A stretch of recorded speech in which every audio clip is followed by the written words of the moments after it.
We are live. We are live. So Yep. awesome. Hey, everybody. Welcome to the show. We are live. We are early. So I hope we didn't upset anyone by starting a few minutes early. But some of us are a little pressed for time. And when I say some of us, that some of us is me. So I apologize for that. Jody Williams, my co host, as usual. Mr. Jonathon Breda, how are you doing today, sir? I am doing wonderful. How are you all? Hanging in there, man. Hanging in there. I'm just going over to YouTube fast just to make sure there's no glitches, that we are in fact live. And Check two. yeah, it is up. We got people coming in, we got people watching. So let's get Oh, going in good. that chat, ladies and gentlemen. Let's make sure we got everything working right. But where do you guys want to start? We had a big super match on. Or Jody, what are you gonna do? What are you gonna thought? What do you got? As always, guys, do not forget to hit the like and subscribe button. Of course, like, subscribe, go to the comments or go to the video description. Um, Hit like and subscribe on all Jody's stuff as well. The link is in there. We are getting lit up in the comments section already, so we're good to go there. And if you're from around the Central Plains, don't forget to check out Supplement King. All right, Let's do it. Berzink and Pavlo. You know, Pablo's one of those guys where once you hear the name Pablo, we all know who we're talking about. You don't have to say his last name because I can't pronounce it right. So let's get that out the way. But he's been destroying people all in the central time zone. And I was looking forward to this match. And, you know, when I saw it, it just explains to me, and I don't know how you guys feel, it explains to me how good John is. I'm telling you, because Pablo just destroys people. And to look at him and watch him be normal blows me away. Mr. Brito, what do you think? Man, I completely agree with what Jody said. I mean, Pablo, for one, is the biggest I've ever seen him ever since I've started arm wrestling. I think the last time we arm wrestled was 2 or 3 years ago. I want to say he was like 226 pounds or something, 220s. And you can tell he's got to be in the 240s, pushing there. I mean, he just looks massive. And I mean, you could just tell he's been growing over the years. First, he just was a very controlled puller, and now he's starting to, use some more technique, and he's more agile. You can see him, hit on people and whatnot. And what was really impressive is, I would say that's probably the strongest Pablo I've ever seen. And John was just absolutely in control from the first go. I mean, there was just nothing Pablo could do. I mean, I don't think John even started to struggle until he started to, bring him back across. And that was just from letting Pablo get into his spot, and just incredible. Yeah, I agree. When I saw the first start and I saw how slow it kind of started, like none of them looked like they were lightning. Neither one of them looked like they were lightning fast that day.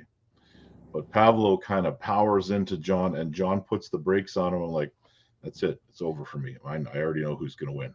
Mm-hmm. And John just kind of let him go over, caught him, bled him out a little bit, and then it was all John.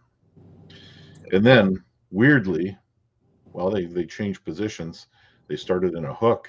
I think it was match 3. Yes. And it was best out of 5, correct? Correct. So match number 3, they start in a hook, and John just, he's in complete control. Yeah. And then for entertainment value, they have a left-handed match, which we all know John, I mean, isn't considered elite in the left. I know that, he's really good, but he's not gonna, he's not the guy in the conversation for who's the best left hand in North America, even possibly in that 240 class. There was a picture of Brezink where someone put that on social media. I think it was Facebook, and it was in between the matches, right? And it was showing John from the back and the difference in arm size between his right and left kind of told the story. So Right. I just want to hit that point when you said that, Ryan, about his left. Yeah, it's good. Don't get me wrong, but it's not his go-to hand. It's not the hand that wins a lot of matches. So I thought that was interesting. It showed him from the back, and his right arm is extremely larger than his left. So, And I after pulled with John a little bit after that event where he pulled Dimitri Kachan at Texas State TAL event, and I know he still has some rotator cuff issues. Like I don't think he can really apply too much back pressure with his left arm. So, you can definitely tell he doesn't really train it. Not to take anything away from Pablo, but yeah, I mean, I'm sure he's just right arm focused for sure. Yeah. And Pablo looks like he is jacked and in shape and ready to roll. And let me add also, Ryan, I don't know if have you seen the 217 edited version yet? I have not seen the edited version. I only watched the live stream so far.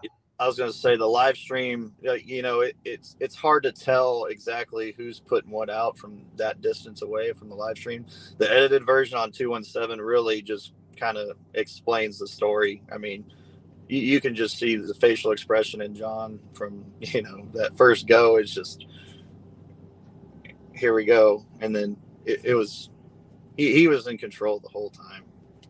Yeah, it's interesting. That's an interesting topic, just to talk about the difference between the live streams that get put out there and the potential of, holding off and watching the edited version, which is so much higher quality. Absolutely. But you basically have to shut off your internet for 3 or 4 days until that gets put out there, or else there's nothing I would do. I'd rather do less than watch something I already know the outcome of. Right. Yeah. But I'll say this though, because I love the sport, and I know the outcome won't change no matter how many times I watch it. But I will say this though, the fact when you have multiple people, I think Albert Dean was there too. When you have multiple people filming the event, you get different angles. And I like to see different angles. So, what if you got the side angle where it's like, oh, okay, I see the down ref. You get that angle. What if you get the angle that's behind the ref? Because then you get to see who has the buckle and how they adjust. I mean, I look for stuff like that, not just, I've seen this match before, nothing's going to change. I kind of look at how they set up if they have the buckle, how they're set up if they don't have the buckle. That's the things I look at. I mean, maybe not everybody else does that, but I like different angles and different points of view, so to speak. Yeah, and to add to the Albert Ding thing, Jody, he was just there for Louisiana State. I don't think he was able to make it out to Kentucky Muscle, but yeah, especially if you looked at my match, you could see he got between Albert and Brad. They definitely got every angle they could possibly get. Gotcha. Definitely makes a difference. Yeah, nice. So we ready to move on from that?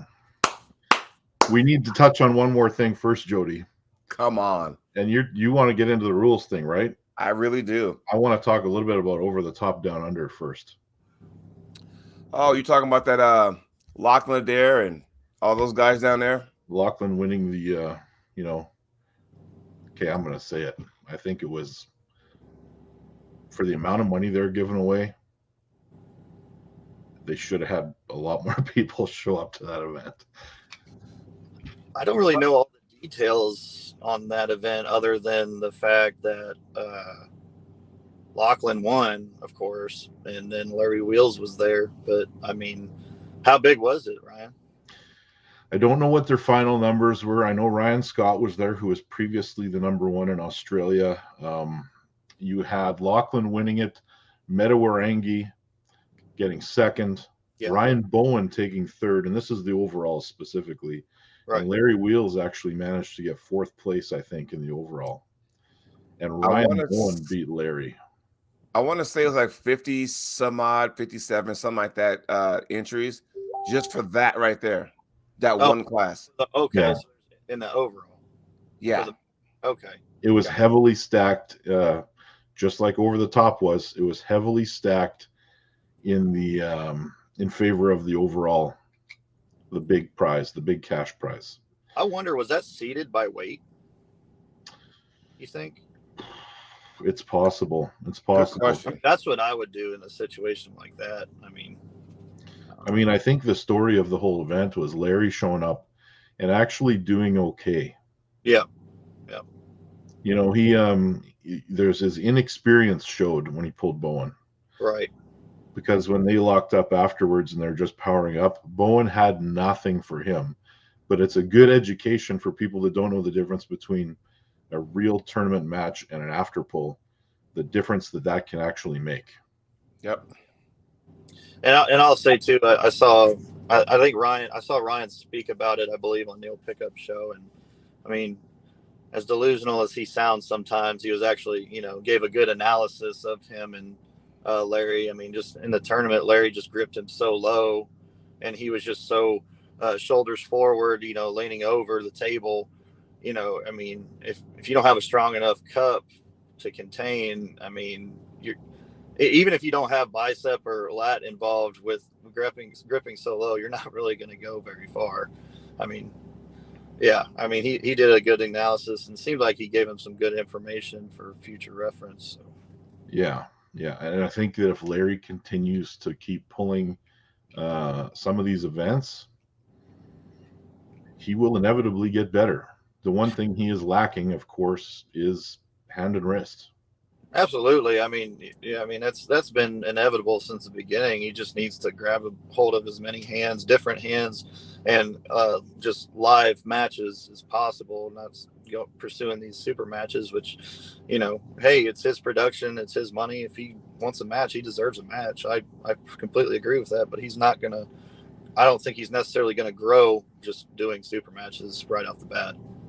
No, and nobody should be doing that. And I know everyone wants to. They always want the super match. And is it because it's easier? Is it the worst you're going to get is second place? What's the deal? But I mean, there's a lot to be learned and a lot of opportunities in just pulling the tournament if there's a tournament. Absolutely. So put a bow tie on that. We got in the chat. It's about who placed where. Some are saying Larry, Fox 8 Ball says Larry came in 6th. Beck Zod came in 5th, but they say 5th and 6th are the same. Jay Clean says that he thinks Bowen came in 4th. Hey, either or. Awesome tournament. But yes, I agree, Ryan. I thought you probably have more, but then again, how many people are flying out there, Yeah, that's right. I mean, it's a tough one, especially with all of the world just kind of opening up again.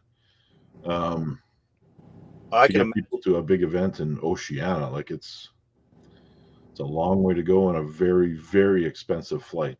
Yeah, I was just about to say that. Yeah. And you know what? Had they spread the money out a little bit more, maybe they would have got more guys. Correct. Yeah. It's almost like when WL first came out and, hey, you get paid decent money from 1st through 8th, which made a lot of people come out. And maybe, who knows? Like I said, when you do that kind of stuff, you run it, you look back, you kind of see what worked, what didn't work, tweak a little bit, make the adjustments as necessary, and then you run another one down the road. Man, the first WAL tournament I went to, I think I ended up like 4th and 6th or something, and I took home like $4,000. There you go. Not a bad weekend. It was nuts the amount of money they gave away, but those tournaments were fantastic. But you had 2,000 arm wrestlers show up. Yeah. Right. Yeah. All right, Jody, the moment you've been waiting for. Kick it off, my man. Mr. Jonathon. Yes, sir. Explain to everybody in the chat and ourselves, what was the refereeing like? Because I'm telling you what, as a certified ref that I am, we get so much crap. And it's like, you know what? And before we get too into it, this past weekend, in Southern Oregon, where I'm from. Well, I'm from Central Oregon, but we have a rankings practice, right? Okay. So it's for state rankings. We don't have a lot of tournaments out there, so we do that kind of stuff. As a ref, I was getting so much issues about palms together, people doing tricks where I can't tighten down. Oh, the strap is loose. Fucking palm to palm. That way I have bunch of slack. I can tighten it down. I get a lot of crap for being a ref. Explain how that went down at your event where people are upset about the reffing and stuff, the rules. I love these kind of talks. Yeah, first things first. I mean, being a ref is obviously, it's a thankless job. I mean, you don't get near the respect that you should get, especially when, depending on mentors and how they train their pullers. And, some people train their guys to try to get everything and anything in the setup, which, I understand, when there's money on the line, you got to do what you got to do. Right.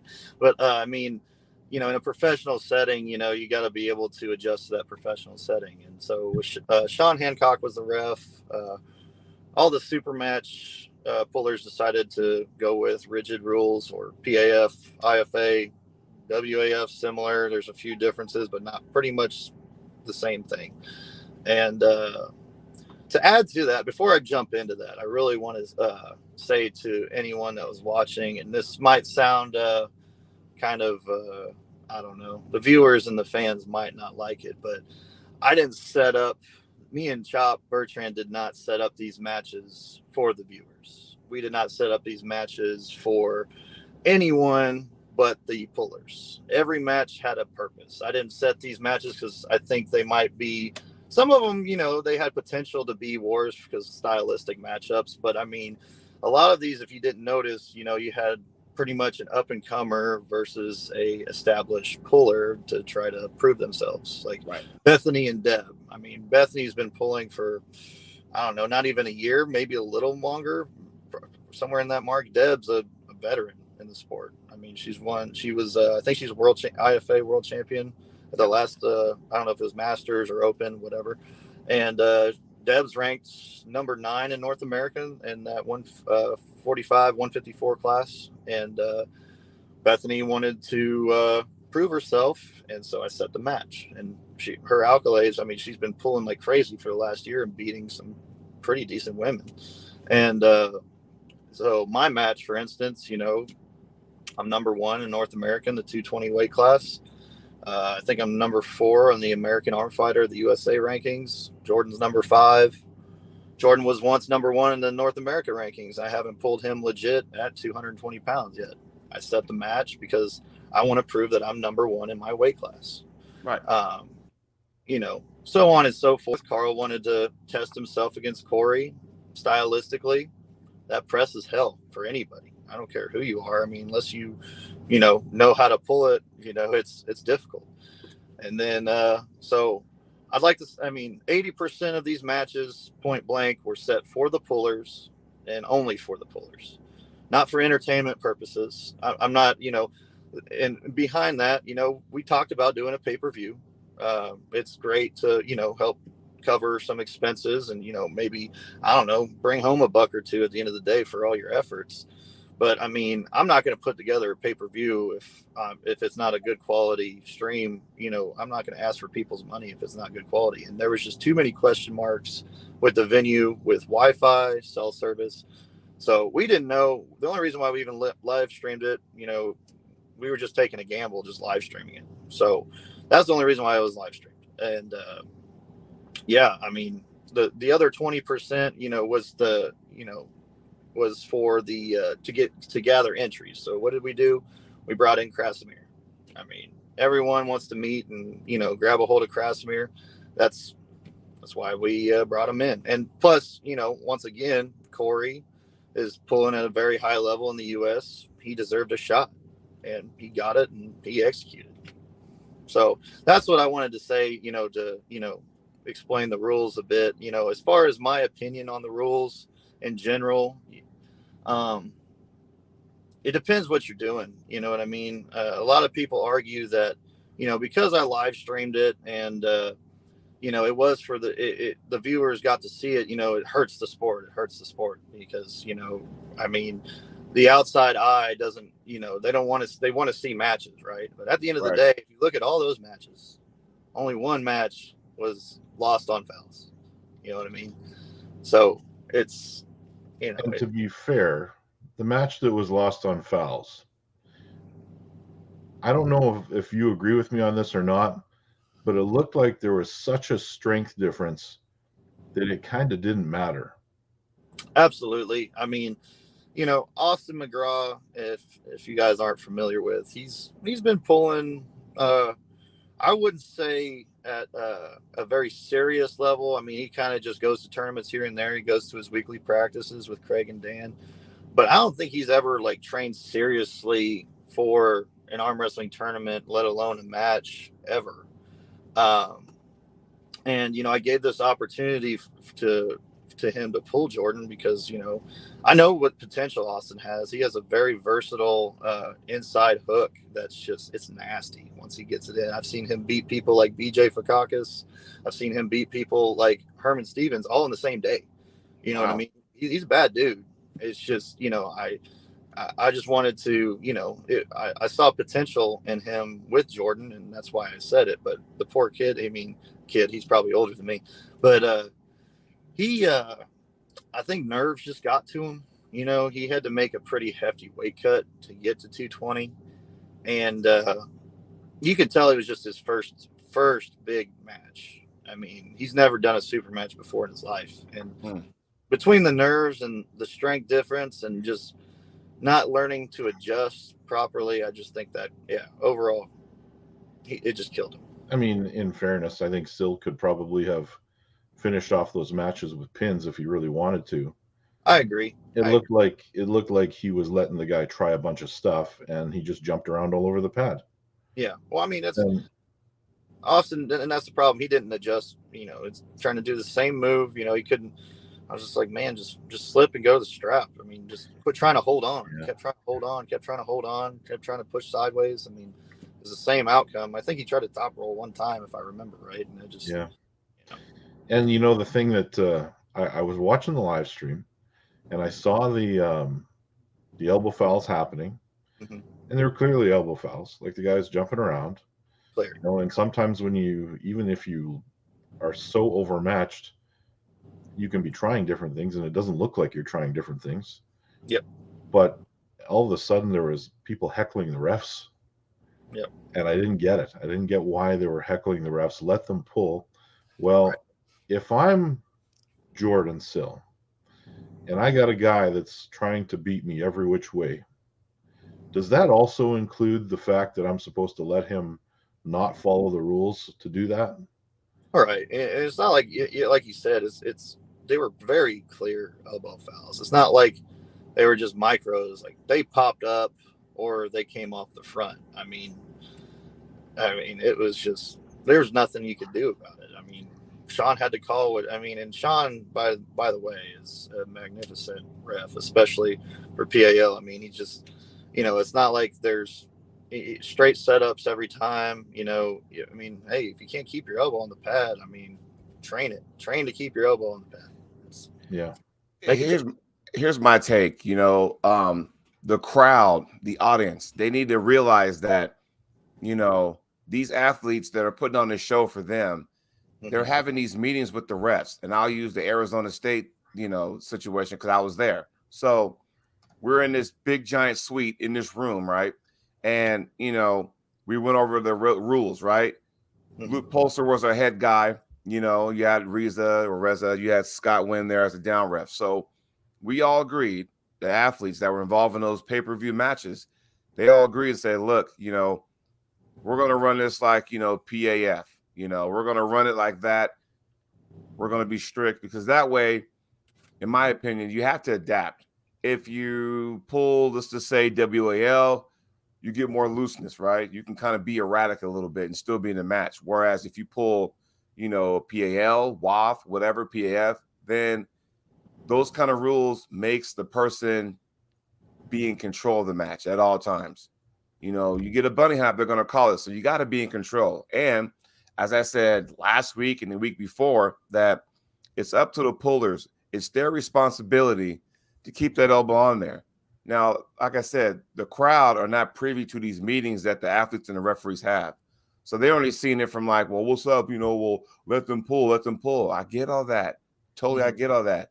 But you got to understand, where you're at. You got to understand what event's being broadcasted, what rule set it is. Okay, if it's going to be, USAA, Leonard Harkless and, Luke Polster and, Sean Hancock, they're going to call a strict match, which means you got to be on your A++ game, right?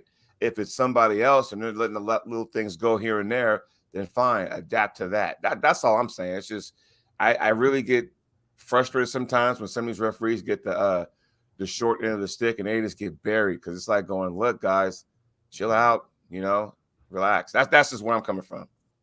And I 100% agree. I just don't understand. It's like, let's say, when WAL first came around, it's like when you're training and you're doing I don't know if you train ready goes or, whatever, but I mean, are you going to train USAA style rules, like doing ready goes to prepare for a WAL tournament? No. I mean, you're going to try to emulate, you're going to probably have someone reffing that will try to emulate a WAL style setup and matches, evenly as possible. I mean, like USAA, it's like let's say Matt Mass, for instance, at that Vegas tournament, I'm going to say right now, it's like it was a PAL vendetta.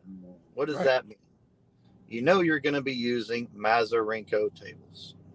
Those Mazarenko tables are stiff and like hard as a rock. I mean, you just you better chalk up or get a hard pad, whatever, pull just on a flat surface, and learn to keep and train to keep your elbow down leading up to the match. I just don't understand.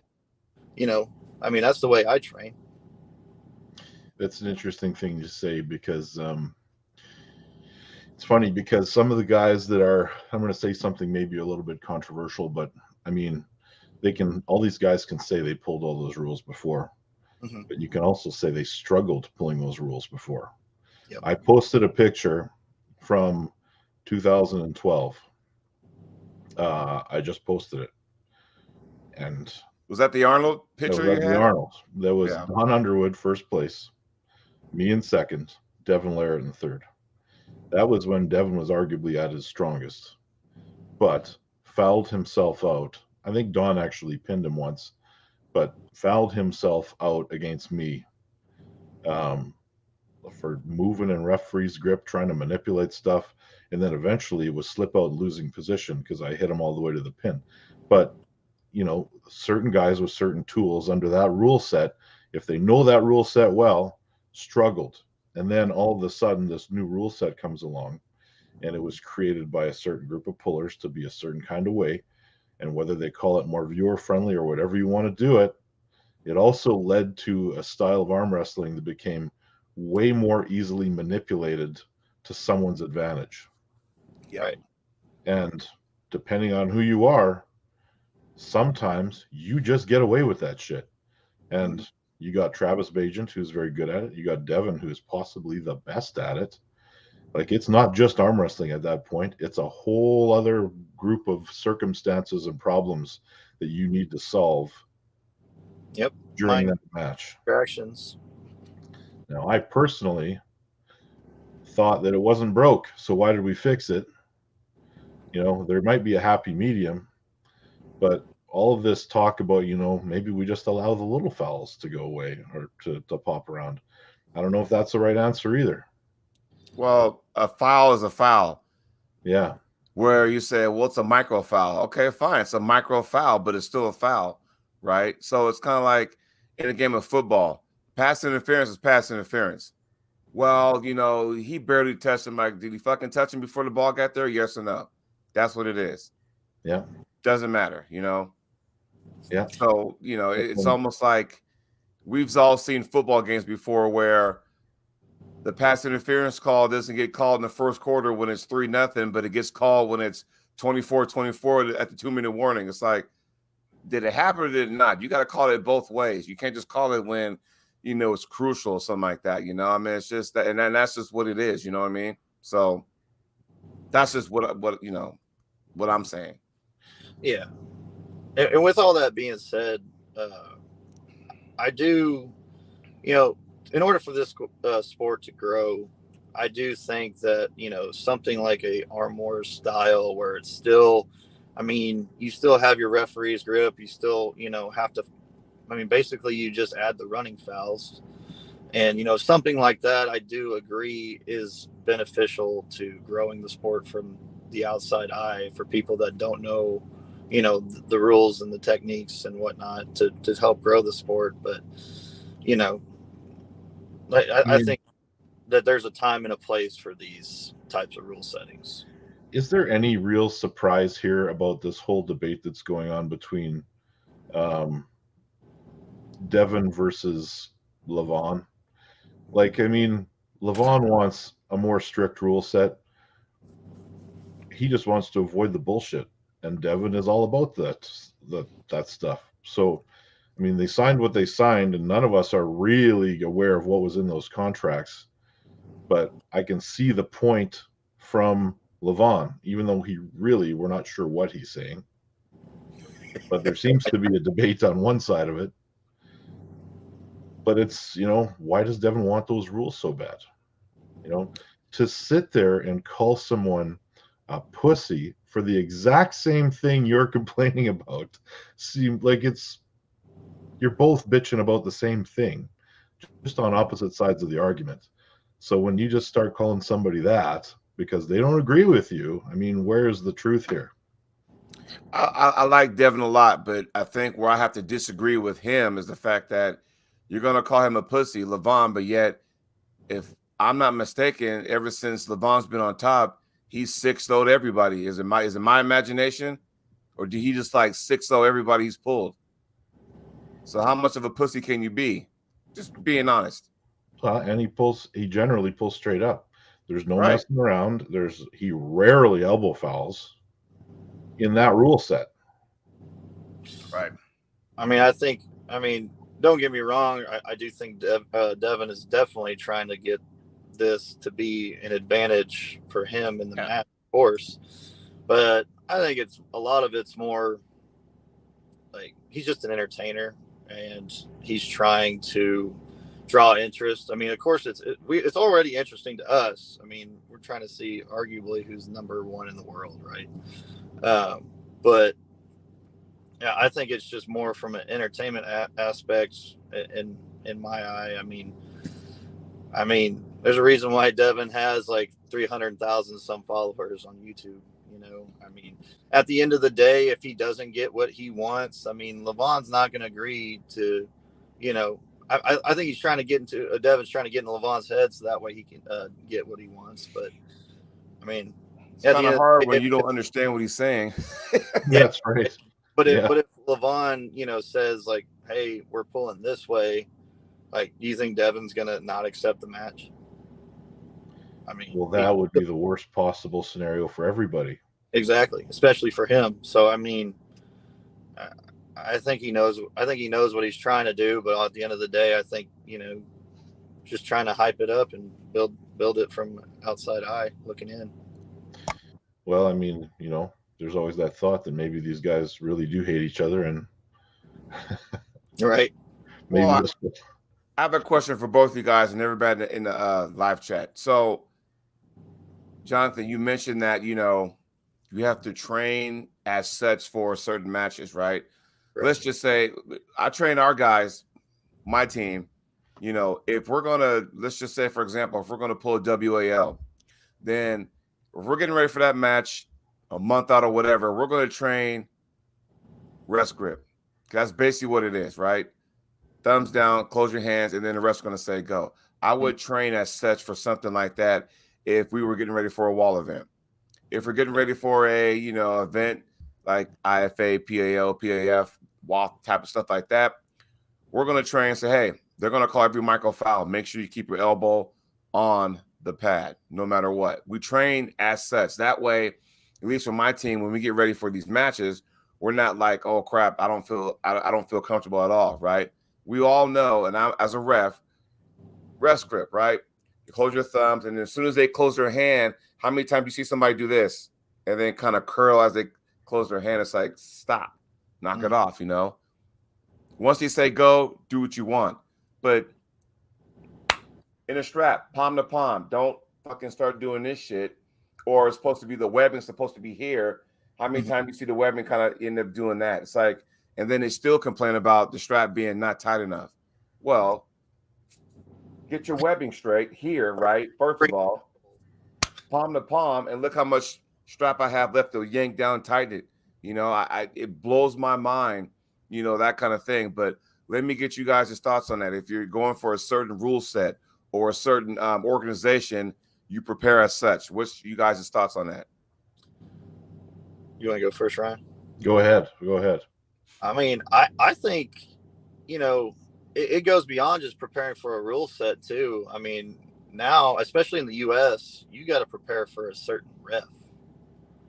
I mean, you got your Leonard Harkless, you got your Sean Hancock, which I think those two are by far the most strict, most consistent refs in the game right now. I mean, and then you have, you know, I'm not going to say any names, but you got some refs in the U.S. where, you know, you could try to train strict as you want, even with that rule set, but they're just not that fluent.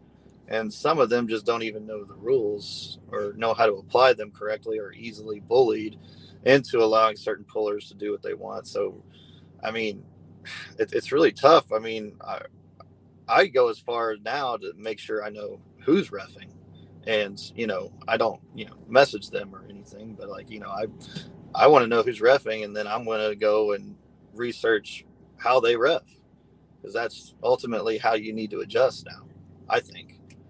Yeah, Agreed. I completely agree. In Canada, we have the advantage in a lot of cases when the Nationals is going on, and that's the biggest tournament in Canada. The referees are generally on a level that is close to Leonard Harkless. They are very, very high level referees. And sometimes it's a big eye opener when the WAL generation shows up and tries to pull a provincial or a national tournament. Right. And all of a sudden they're getting fouled out.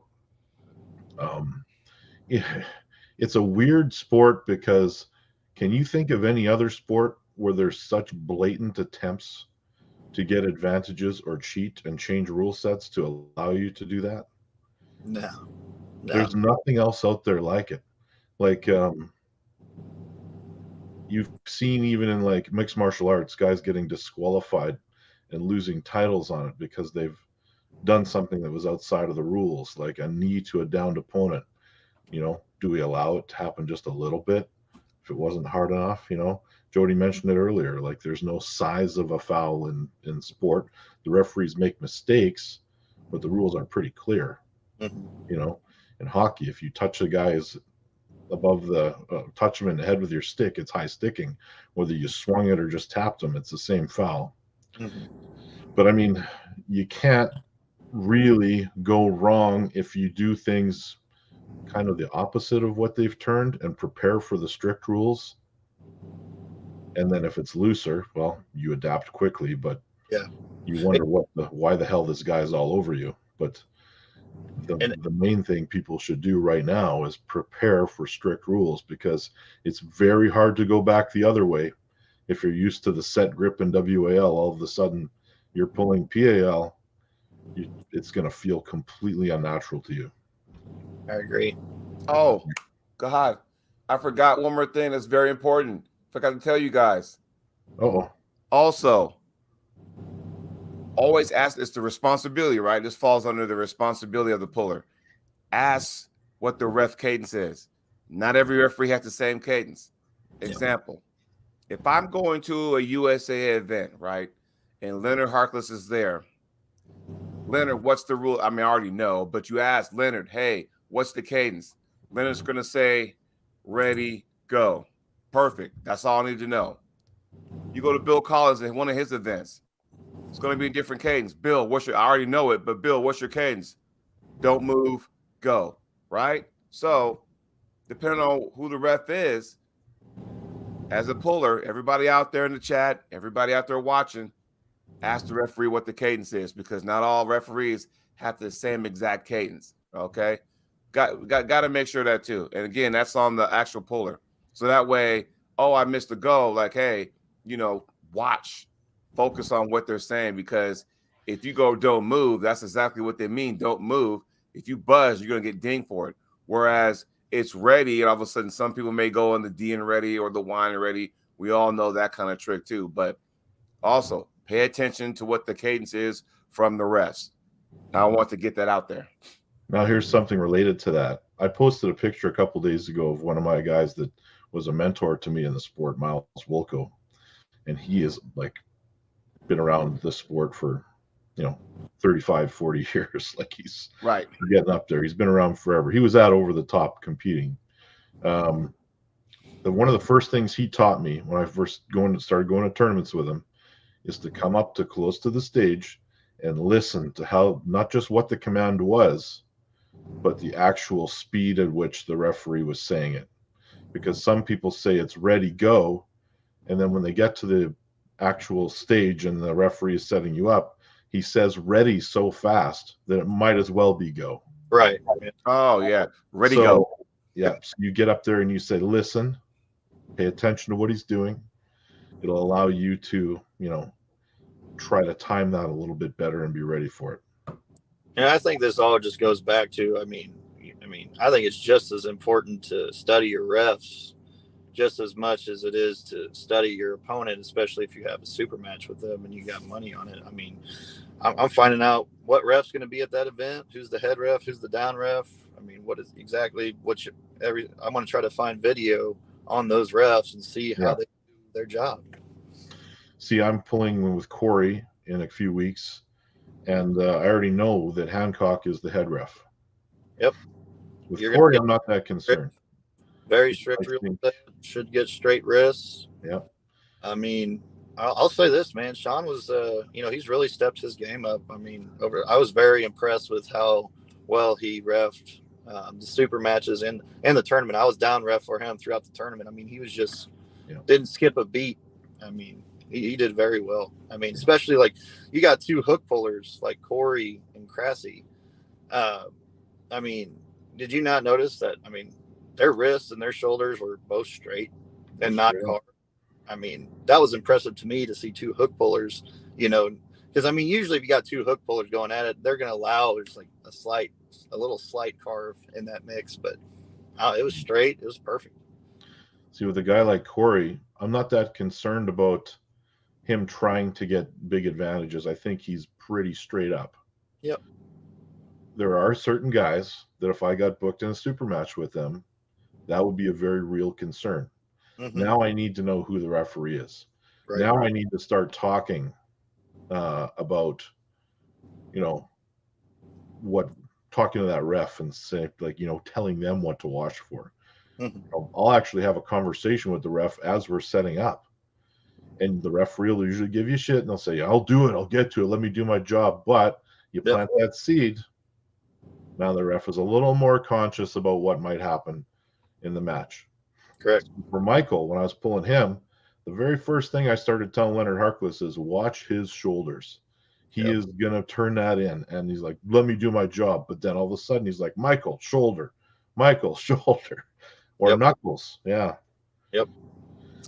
We do have a question in the chat. It says from Preacher Arm Wrestling, Mr. SB, why in the heck is your match with Corey not on arm bets?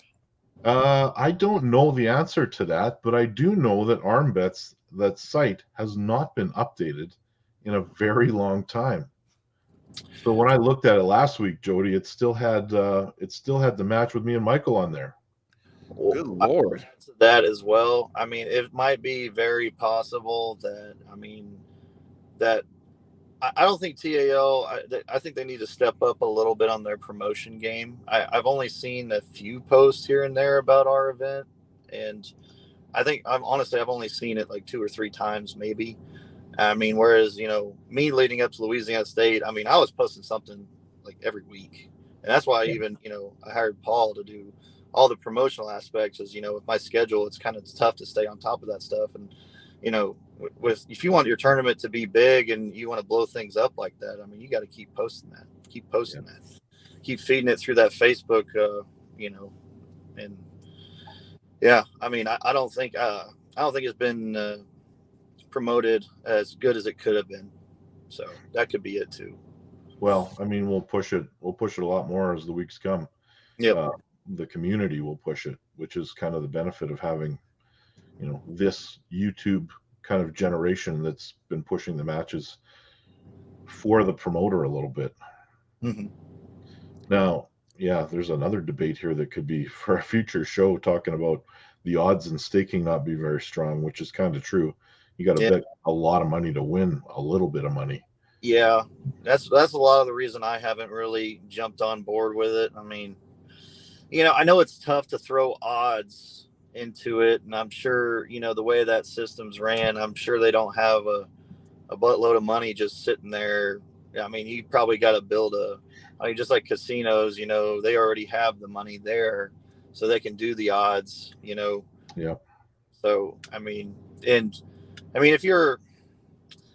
if you're a experienced arm wrestler and the guys well enough that are pulling and you keep in contact with them, I mean, there's some matches that you can pretty much what's going to happen, unfortunately.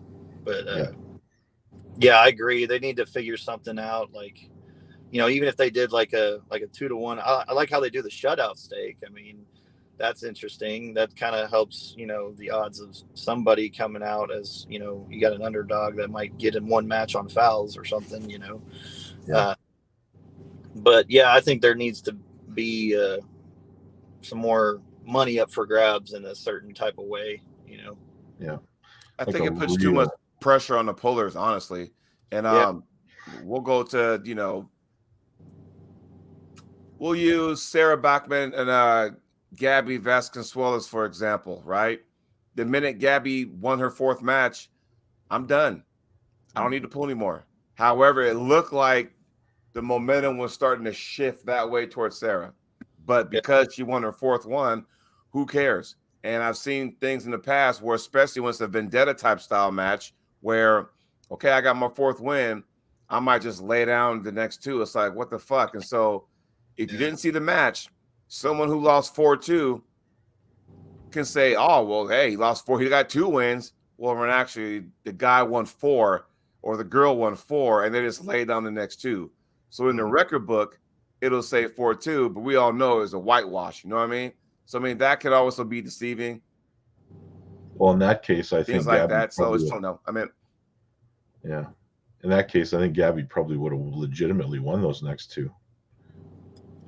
probably, but it seemed like Sarah figured out something. Or But it was just sorry, I late. meant that in reverse, Jody. Sarah would have won the next 2. I'm saying, yeah. Yeah. Oh, yeah. So I mean, because the way it looked, she was on the verge of the best comeback ever. Now the European vendettas are a little different, just because they set up the cash isn't just there for the win; it's there for each round. Yes. Which makes it a lot more interesting to continue for the 6 rounds. Right. Yeah, they get paid per match. Yep. They win. Anyway. Hey, Breda, you want to get put on the spot for a second? Sure. All right. Question for Mr. Preacher Arm Wrestling. Who's your next opponent and who's on your hit list? In the 3 of us on this show are Southpaw pullers. Right. My man, let us know what's going through your mind. So I got Brandon Elsesser at May 21st at Dallas, Texas, at a TAL event, same event that Ryan's pulling Corey West at. And so I got him in May 21st. Who I really want? I won Pablo again, left-handed. Ooh, nice. Yep. Okay. Last time we pulled, I don't think a lot of people know this, but I'm probably the last person to beat him left-handed, and it was in a hook and a top roll in the same event. Granted, Pablo was like 220 something at the time, and it was 242 class, but I mean, I found out I was going to the event on a Wednesday, and I got off the couch and went. So damn. I don't know. Part of me really wants to see the who's who there, and I want to pull him at his strongest, and I want to pull me at my strongest, and see who's number 1 in the U.S. in our 231 weight class. How much you weighing now? Walking around about 228, give or take. Depends what. I got a little. It was actually quite impressive. I did a water cut for Jordan. I just water loaded Sunday and slowly dropped my water each day. And I didn't even have to sauna. I dropped 8 pounds pretty easily. Weighed in at 220.6 for Jordan. And yeah, I think within 5 hours, I got to 236 pounds. So yeah, that was fun. Oh, yeah. It was brutal, but I was just trying to intake as much salt and carbs as I possibly could. So, and I felt great. Leading to the event. So Nice. Well, gentlemen, hate to be the bearer of bad news, but we got to put a bow on this one. Oh, and then next I want Ryan. Yeah. I hear that all the time. Oh, who daddy is. Yeah, when I'm 80, we'll have that match. Yeah. I thought about just throwing myself in with you and Corey right after me and Brandon. Sure, why not? The winners will go against each other. Yep. On the after table. Yeah. Nice. Yeah. All right, guys. Mr. Jonathan Breda, thank you for joining us. I appreciate you. Yeah, thanks for having me. And Jody, as usual, it's been a pleasure. And of course, get into that video description, click on Jody's channel, hit subscribe over there. If you haven't yet, hit subscribe here as well. Yes, please do. Breda, my man, it was awesome having you as a guest, and we're going to have to run that back soon. Absolutely. It was good to see you again, Jody. Right on, guys. See you next week. Take care, everybody. See you later.